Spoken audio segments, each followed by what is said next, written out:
And I'm Whoa. telling you, man, it's been a long time, for all of us.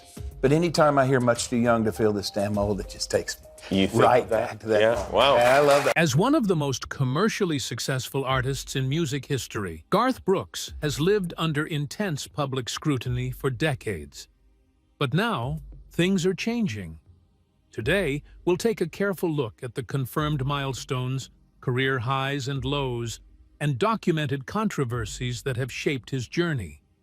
From record-breaking albums and stadium tours to personal choices and public debates, we'll unveil everything.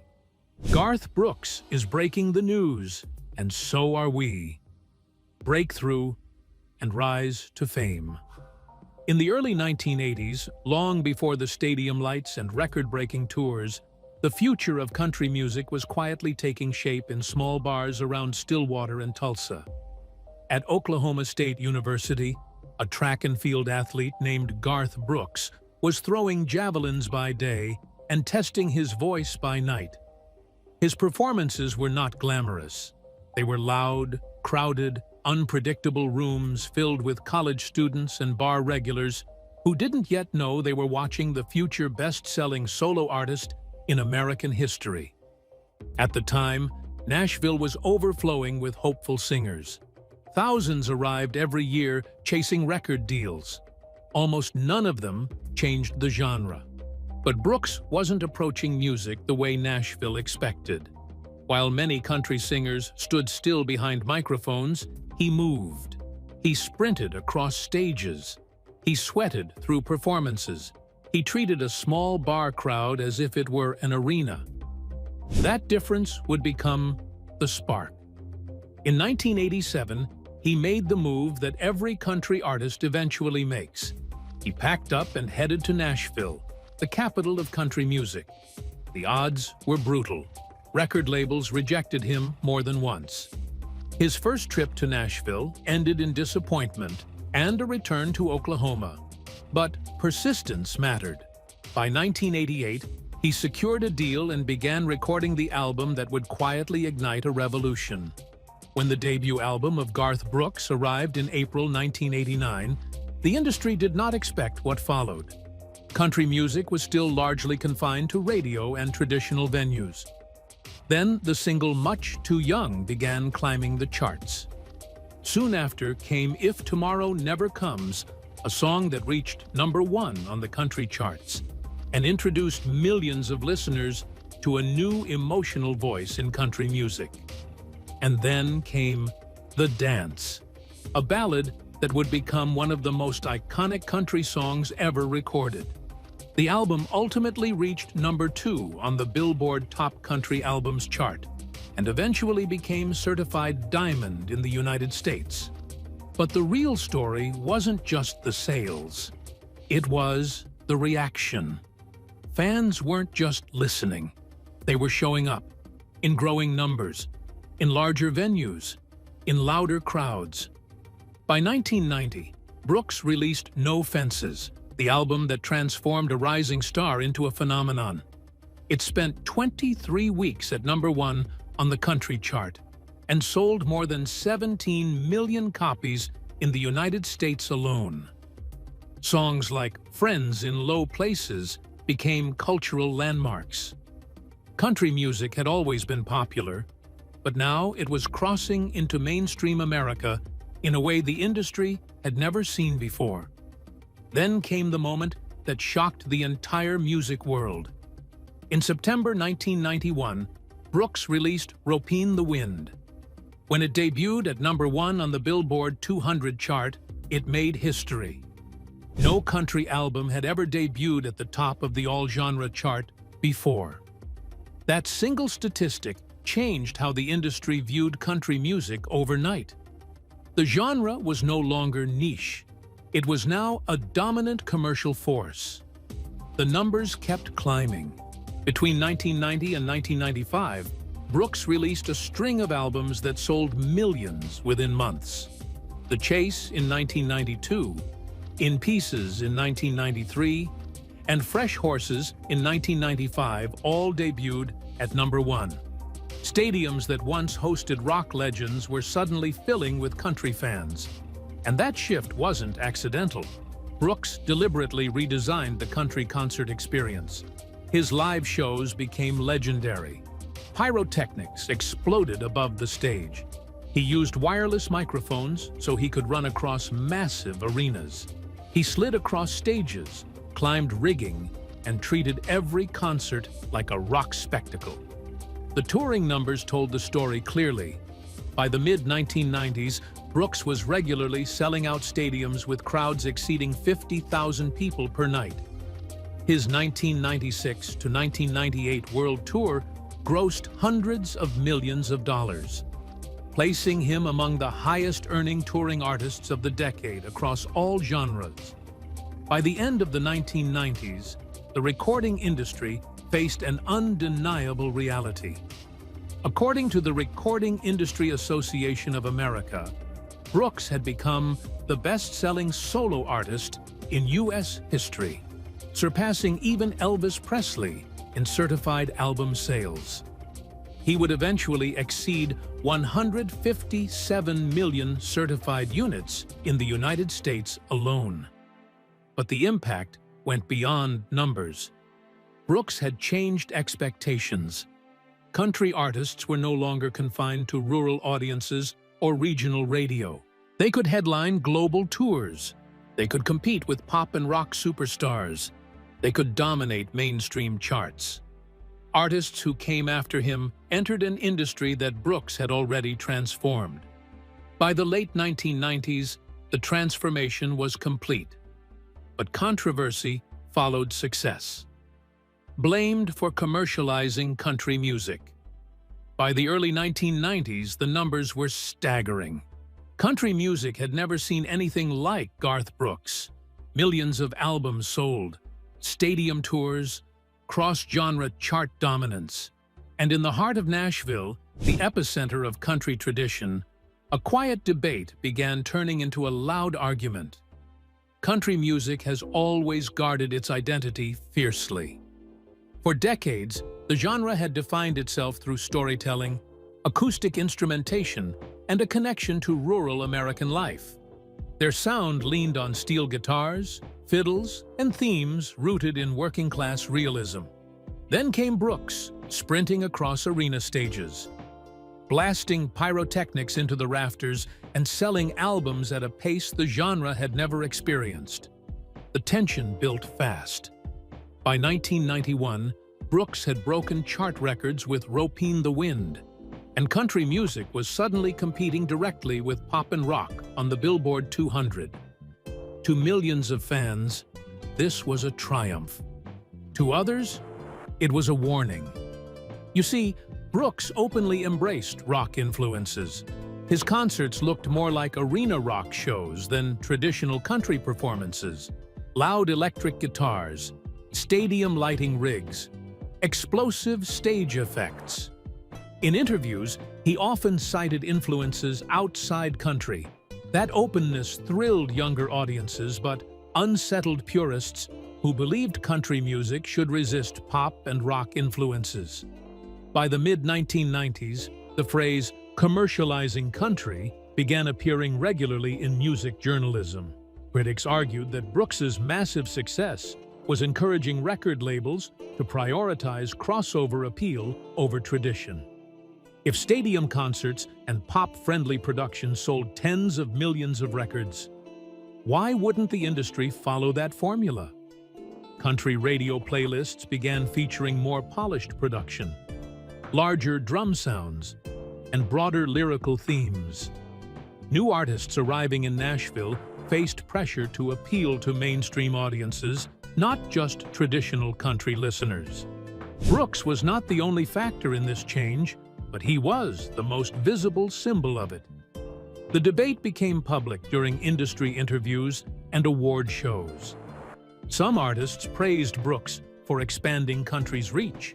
Others warned that the genre risked losing its roots. Alan Jackson famously performed his 1999 song "Murder on Music Row," a direct critique of what he saw as the commercialization of country music. The song described a fictional murder of traditional country sound, blaming industry changes and shifting tastes. Meanwhile, Brooks continued breaking records. By 1995, he was selling out stadiums across North America, with attendance often exceeding 50,000 per show. His tours generated hundreds of millions in revenue. From a business perspective, the results were undeniable. Country music had become a global commercial force. However, the divide among fans grew sharper. Younger listeners and casual audiences embraced the new energy. Longtime country fans debated whether the genre was evolving or abandoning its identity. Letters to editors, fan club discussions, and radio call-in shows turned into battlegrounds of opinion. Ironically, Brooks never rejected traditional country. He frequently cited George Jones and Merle Haggard as inspirations and recorded songs deeply rooted in classic country storytelling. Yet his stage presence and commercial success overshadowed those influences in the public narrative. Country music had never been more commercially successful. But the success came with an identity crisis. Was this growth proof of evolution or evidence of dilution? However, by the turn of the millennium, the industry had quietly accepted the new reality. Arena tours, crossover hits, and mainstream marketing were now standard for top country artists. The debate never fully ended, but the outcome was clear. But there was more. Another serious misstep. In 1999, at the height of his power, Garth Brooks made one of the most unusual and controversial decisions of his career. On paper, the plan was ambitious. Brooks wanted to create a fictional rock star. Not a song, not a side project, an entire alternate identity. That character was Chris Gaines. Brooks envisioned a feature film centered on the character, a dark, dramatic movie about fame, tragedy, and celebrity culture. To prepare audiences, he decided to release a greatest hits album from this fictional musician before the film's release. It was a bold narrative experiment. The album would introduce the character. The movie would complete the story. The public would experience the rise and fall of Chris Gaines as if he were real. In October 1999, the album arrived. Garth Brooks in the Life of Chris Gaines. The cover showed Brooks transformed. Gone was the cowboy hat. Gone was the familiar country image. In its place stood a brooding rock star with black hair, soul patch, and pop rock styling. The visual alone stunned fans. The music itself leaned heavily into pop and soft rock. Songs like Lost in You featured polished production and crossover radio appeal. The album debuted at number 2 on the Billboard 200 and sold more than 1 million copies in its first 2 weeks. By most industry standards, those numbers were strong. But for Brooks, whose previous albums often debuted at number 1 and sold millions quickly, the reaction felt different. Confusion spread immediately. Fans struggled to understand what they were seeing. Was this a joke? A reinvention? A temporary detour? Many listeners had never heard of the planned film and encountered the album without context. Instead of a cinematic backstory, they saw their favorite country star suddenly pretending to be someone else. The marketing campaign intensified the confusion. Brooks appeared in interviews as himself, but discussed Chris Gaines as if he were a real person. He even performed as Gaines on television, including a widely watched appearance on MTV. For audiences used to authenticity in country music, the blurred line between reality and fiction felt unsettling. Critics reacted quickly. Music journalists questioned the concept. Some praised the ambition. Many did not. Reviews described the project as confusing, unnecessary, or disconnected from Brooks's core audience. The album's pop sound alienated country radio, while pop audiences struggled to embrace the project's unusual premise. Then came the fatal blow. The planned film was canceled before production began. Without the movie to explain the character's story, the album lost its narrative anchor. What had been designed as the first chapter of a larger creative project suddenly stood alone, stripped of context. The result felt incomplete. The album eventually sold over 2 million copies in the United States. For most artists, that would be a massive success. For Brooks, whose previous releases often surpassed 10 million, it was seen as underperforming. Expectations shaped the narrative. When an artist sets record-breaking standards, anything less can feel like failure. Even Brooks later acknowledged that the project had been misunderstood and poorly timed. However, the Chris Gaines album showed Brooks's willingness to take creative risks at the peak of his fame. Few artists at his level attempt such radical departures. The project revealed a performer interested in storytelling beyond traditional boundaries, even if the execution failed to connect. But then, a new chapter unfolded: retirement, marital problems, and return. The year was 2000, and Garth Brooks was standing at the absolute peak of the music industry. By then, he had sold tens of millions of records, shattered touring records, and reshaped what country music looked and sounded like. On October 26, 2000, Brooks called a press conference in Nashville and announced he would retire from recording and touring. At the time, he was only 38 years old. Artists typically spent decades trying to reach the level he had already occupied. But Brooks said the decision was simple. Family came first. He and his wife, Sandy Mall, shared 3 daughters, Taylor, August, and Allie, and he wanted to raise them outside the chaos of global fame. Moreover, behind the scenes, his marriage was under severe strain. In December 2000, just weeks after the retirement announcement, Brooks and Mall revealed they were separating after 14 years of marriage. Their divorce was finalized in 2001 in Oklahoma. Reports later described the settlement as one of the most expensive celebrity divorces in history at the time, widely estimated at around $125 million. In 2001, Brooks formally retired from touring. He kept his promise with almost military discipline. For the next several years, he dramatically reduced public appearances. He stayed in Oklahoma, focusing on fatherhood and stability. In interviews, he repeatedly said he would not return to full-time music until his youngest daughter graduated from high school. For fans used to sold-out arenas and constant releases, the silence felt surreal. Yet, even in retirement, the numbers kept growing. Compilation albums and reissues continued to sell millions. His legacy continued expanding without new music. Then came the second chapter. By the mid-2000s, Brooks's personal life began to stabilize. On December 10, 2005, he married fellow country superstar Trisha Yearwood in a ceremony in Oklahoma. The two had been close friends and collaborators for years before their relationship became public. Their marriage became one of country music's most high-profile partnerships.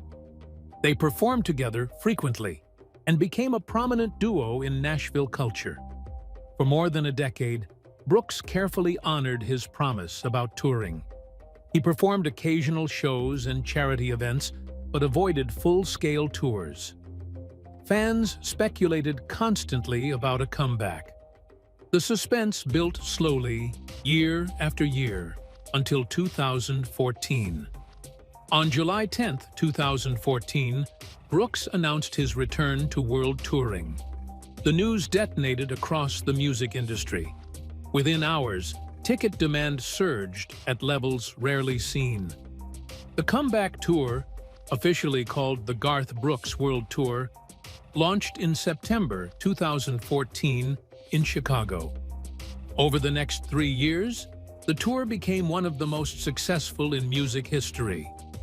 By the time it ended in 2017, it had sold over 6 million tickets. and grossed hundreds of millions of dollars. Night after night, arenas and stadiums sold out, within minutes of tickets going on sale. One of the most striking examples came in Dublin in 2014. Brooks announced 5 shows at Croke Park. More than 400,000 tickets sold in hours, representing one of the largest ticket sales events ever in Ireland. The concerts were later cancelled due to licensing disputes, creating a major international controversy and highlighting just how massive his demand still was. Back in the United States, the momentum continued. The comeback proved that retirement had not diminished his popularity. If anything, the absence amplified it. Demand became almost mythic. In 2017, Brooks shifted into another phase of his comeback strategy: residencies. He launched a series of high-profile shows in Las Vegas, a city known for long-running entertainment residencies. These performances allowed him to maintain a consistent presence without the physical toll of non-stop global touring. Residencies became a major trend among legacy artists. Brooks joined the ranks of stars using Las Vegas as a performance hub. Meanwhile, the music industry itself was changing rapidly. Streaming was transforming how audiences consumed music. For years, Brooks famously resisted placing his catalog on major streaming platforms like Spotify and Apple Music. Instead, he pursued an exclusive partnership with Amazon Music in 2016. This decision sparked debate. Some fans praised the move as innovative and financially strategic. Others criticized the limited availability of his catalog. Ticket pricing also became a recurring point of public discussion. As touring economics evolved, ticket prices across the industry rose significantly. Brooks frequently insisted on keeping ticket prices lower than those of many major touring acts, often around $70 to $80 during the 2014 to 2017 tour. Yet even these prices occasionally sparked debate, especially when demand caused resale markets to surge far higher. The controversy reflected broader industry tensions rather than a single artist's decision. By the late 2010s and early 2020s, Brooks stood in a rare position. He had retired, returned, rebuilt, and re-established himself as one of the most powerful live performers in music. Few artists managed a comeback of that scale after a decade-long absence. Even fewer did it while reshaping touring strategy, streaming distribution, and residency culture. Retirement at the peak, a public divorce, years of silence, a massive comeback, stadiums filling again, industry debates continuing.